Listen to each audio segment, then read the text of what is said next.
There was a man with two sons. One day the younger son came with a demand. He wanted his share of the inheritance. Now, he couldn't wait. He was restless, he was impatient, and though the request carried pain, the father divided his estate and gave him what he asked for.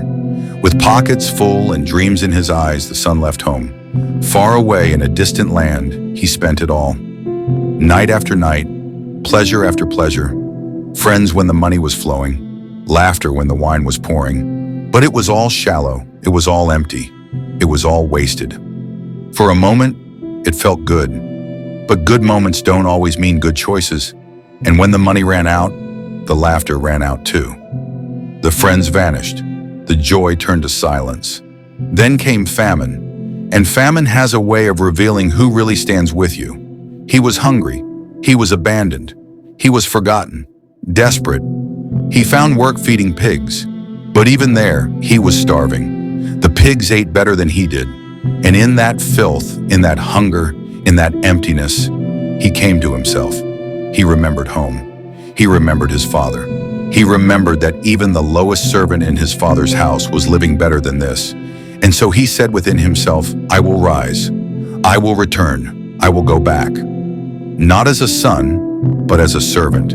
And so, with nothing left, with shame covering him, he began the long road back. But while he was still far off, his father saw him. The father had been waiting, watching, hoping.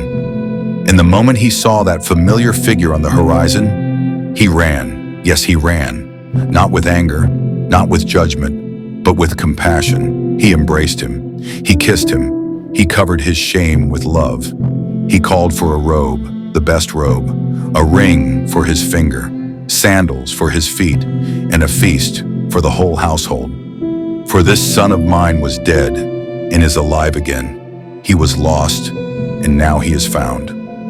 But not everyone rejoiced. The older brother was angry. He had stayed. He had worked. He had obeyed. And yet, no party had ever been thrown for him. Bitterness rose in his heart. Jealousy clouded his vision. But the father gently reminded him, you are always with me, and everything I have is already yours.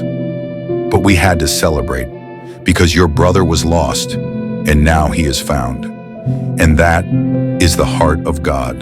This is not just the story of one wayward son. This is the story of us all. At times we are the prodigal, chasing empty pleasures, squandering blessings, waking up in the filth of our own choices. At times we are the elder brother, jealous of God's mercy toward others, forgetting that grace is not earned, forgetting that we already live in the Father's abundance. But always, always God is the Father, patient, watching, waiting. And when we turn back, even with our failures, even with our shame, He runs to us, He restores us, He celebrates us. Lessons to take home. Don't rush God's timing. Premature blessings can become burdens. Don't waste what God has placed in your hands. Use it wisely, with purpose. When life breaks you down, don't stay down. Rise, repent, return. God's forgiveness is not halfway. It's full, it's complete, it's restoring. And mercy is always worth celebrating. The parable of the prodigal son is not about one family. It's about every family. It's about you. It's about me. It's about God. A God who never gives up. A God who never stops watching. A God who never stops loving. The story of the prodigal son is the story of us all. Lost, found, loved.